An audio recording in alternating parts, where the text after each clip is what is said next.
자, 그럼 이거 어떻게 판단하냐? 아까 제가 말씀드렸죠. 일단 우선 생각하는 투입 온도, 그 다음에 화력으로 대략 풀배치에서 12분을 기준점으로 해가지고 맞춰봤어요. 색상 잘 나왔어요. 모양도 잘 부풀었고 뭐 다 괜찮은 것 같아.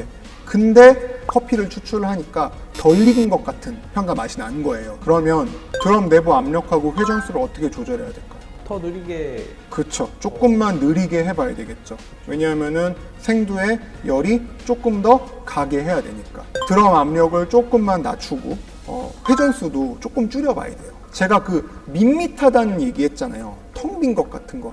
미디움 로스트 정도를 했는데 맛과 향이 안 나거나 밋밋하거나 속이 텅 빈 맛이 난다라고 하는 거는 고기로 치면은 살짝 오버쿡된 거예요. 그래서 적정 시점보다 열을 조금 더 먹다 보니까 익기는 잘 익었는데 향미 성분이라든가 이런 게 다 발현되다 못해가지고 다 날아간 거예요. 자, 이럴 때는 생두가 열을 너무 많이 먹는 케이스가 되니까 드럼 내부의 압력을 조금 더 올리거나 회전수를 또 그에 맞게끔 조정을 해봐야 되겠죠. 이 값을 찾는 게 기본입니다. 이 세팅이 안 잡히면은 애초에 음식이 익지를 않는 거예요. 음식이 제대로 익어야지 그 다음에 뭐 맛과 향, 이걸 먹었을 때 식감이 어떻네, 뭐 뒷맛이 어떠네, 이걸 논할 수가 있는 거지. 이게 안 된 상태에서 아무런 의미가 없는 거예요. 이걸 찾는 방법도 지금 얘기 들어보니까 의외로 쉽지 않나요? 그러니까 원리 자체가 되게 간단하잖아요. 우리가 흔히 얘기하는 그 이상한 맛, 디펙트라고 부르는 부분들이 튀어나오는지 튀어나오지 않는지만 보면 되는 거니까. 제가 이거를 쉽다라고 얘기는 하는데 사실 대부분들 다 또 어려워하십니다. 커피가 익었는지 안 익었는지를 일단 판단을 해야 되는데 경험이 없으면은 판단하기가 힘들어요. 다양한 경험이 있으면은 쉽게 판단을 낼 수가 있는데 그렇지 않고는 판단하기가 어려운 것도 있고, 이 처음 로스팅 하신 분들이 어느 정도 그럴싸한 결과물이 나오잖아요. 자기한테 되게 호의적이 돼요. 이 정도 나왔어.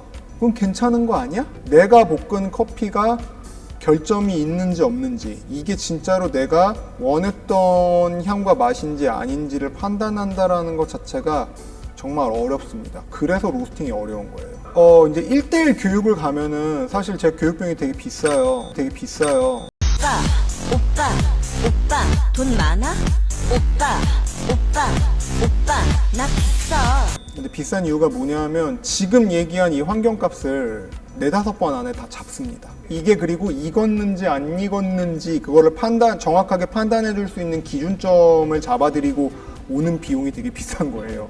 이런 과정 없이 이제 시중에서 되게 흔히 많이 보는 게 뭐냐면 로스터 샀어. 그 다음에 뭐 학원 같은 데 가서 정도 교육 듣고 유명한 유튜브 영상들 다 참고하면서 공부합니다. 책도 사서 보고 그 다음에 생두도 좋은 거 사가지고 써요. 근데 그분들이 하는 거는 결국은 망망대해를 헤엄치고 있는 거랑 똑같아요. 망망대해를 칠 땐 치더라도 저기로 가야 되는 알고 가야 되잖아요. 방향을 어떻게 잡는지는 공부를 안 하시고 일단 물에 떠 있고 보자. 일단 어떻게든 물에 떠서 가기는 갑니다. 운 좋은 분들은 목적지에 도착하는 경우도 있고 그렇지 못한 분들은 계속 바닥에 떠 있는 거예요. 그러다가 나중에는 나 수영 잘해가 됩니다. 아마 오늘 이 영상을 기대하셨던 분들은 예열 60분 6kg 생두 투입할 때 투입 온도 몇 도, 스타트 화력 얼마, 언제 빼면 됩니다. 이거를 기대하셨던 분이 있을 수도 있는데 알려드리고 싶어도 그렇게 알려드릴 수가 없어요. 똑같은 W6를 쓰신다라고 해도 설치된 환경, 그 다음에 배기 덕트가 어떻게 설치되어 있는지 이런 거에 따라 가지고 기본 그 세팅 값이 다 달라지면은 화력하고 투입 온도 같은 것도 그거에 맞춰 가지고 다 변화가 돼야 됩니다. 기센 로스터를 쓰는 유저분들 중에서 드럼 압력, 회전수, 처음에 스타트하는 화력, 투입 온도 이게 적절하게 맞아 떨어지면은 로스팅 시간 12분 동안 화력은 2번 정도밖에 조절 안 합니다.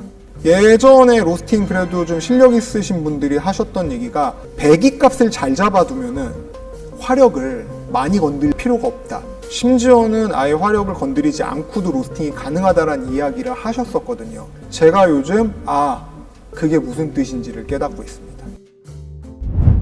뭐 인터넷이나 아니면 유튜브나 아니면 요즘에 라이트 로스팅 기법들 사용하시는 분들 보면은 이제 ROR 다운이라는 ROR 그래프를 계속 우하향시키는 방식으로 로스팅을 하시는 분들이 있어요. 특정 고점서부터 화력을 ROR 값을 보면서 계속 이렇게 계단 모양으로 끊임없이 잘게 이렇게 다운 시키면서 로스팅을 하는 분들이 있습니다. 틀린 거는 아니에요. 소량 로스팅을 하거나 취미로 하시는 분들이 아니라 대량 생산을 해야 되는 입장에서 가장 중요한 거는 사실은 품질의 일관성이거든요. 실전에서는 거의 불가능한 이야기에 가깝습니다. 실제로 하시는 분들도 있다고는 들었는데 이런 로스팅에 적용하기는 무리가 있다라고 얘기를 해요. 제가 이 말씀을 왜 드리냐면은 인터넷이나 그런 거를 보고 그거를 그대로 따라하려고 하시는 분들이 너무 많아요. 그 기법을 써야 될 때가 있고 쓰면은 안 될 때가 있는데 그거는 구분을 못 하시고 그냥 무조건 따라한다라든지 아니면은 뭐 어떤 그래프 모양을 그대로 구현을 해야 된다라든지 그래프를 보는 방법은 제가 차후에 조금 더 상세하게 설명을 해드릴 테니까 어디까지나 그런 자료들은 그냥 참고만 좀 하시는 거를 권장을 하고, 그 다음에 이제 그 로스팅에 관심 있으신 분들이 많이 보시는 책 중에 하나가 커피 로스팅이라는 책이 있습니다. 스캇 라오가 쓴 그 리브레라는 곳에서 출판한. 근데 이제 거기 보면 프릭이라는 현상이 있어요. 그러니까 ROR이 이렇게 ROR 값이 계속 내려가다가, 그러니까 그래프가 이렇게 내려오는 게 아니라 이렇게 내려오다가 발현할 때 1차 팝이 시작될 때 살짝 올라갔다가 상승하는 이 현상을 프릭이라고 얘기를 하고, 스캇 라오 같은 경우에는 이 프릭 현상이 나타나면은 향과 맛이 손실된다라는 식으로 얘기를 해요. 요걸 끄트머리에서 그렇게 되지 않으려고 무진장 애들을 쓰시는데 제 경험상으로는 그렇게 크게 신경 쓰지 않으셔도 됩니다. 저는 사실 그게 진짜로 커피 향과 맛에 어떤 스캇 라오가 이야기하는 것처럼 막 심각한 영향을 준다라고 생각하지는 않아요. 그런 그래프 모양이 나오는 게 왜 나오는지를 한번 생각해 보실 필요가 있어요. 이거는 얘기하면 상당히 길어지는 얘기가 되기 때문에 다음으로 조금 미루도록 하고, 그래서 로스팅을 잘 하고 싶은 분들은 한번 내가 지금 뭐 커피 로스팅을 한다, 어떤 뭐 장비를 다룬다, 이런 거를 일단 버리고 음식으로 한번 생각해 보셨으면 해요. 조리해야 되는 재료는 생두예요. 생두는 작지만 두껍고 단단해요. 밀도가 되게 높다는 뜻이에요. 겉하고 속이 익는 시간에서 차이가 많이 나요. 같은 열을 준다라고 하면은 겉은 타고 속은 안 익을 수 있어요. 겉에가 더 이상 많이 익는 정도까지는 아니지만 생두가 안쪽에 머금고 있는 열이 내부에서 화학 반응을 일으킬 수 있을 정도의 열량만 공급해주는 형태가 돼야 돼요. 이거 어디서 많이 들어본 것 같지 않으세요? 이거 사실 저는 스테이크 굽는 거랑 되게 비슷하다라고 생각을 하거든요. 의외로 너무 내가 로스팅을 한다라는 전문적인 거에 얽매이는 것보다는 요리를 한다라는 개념으로 들어가서 제가 교육해봤을 때 요리에 어느 정도 센스 있으신 분들이 이걸 되게 잘 받아들이셨었거든요. 로스팅에 대한 감이라든가 이걸 되게 빠르게 잡으셨던 기억이 있습니다.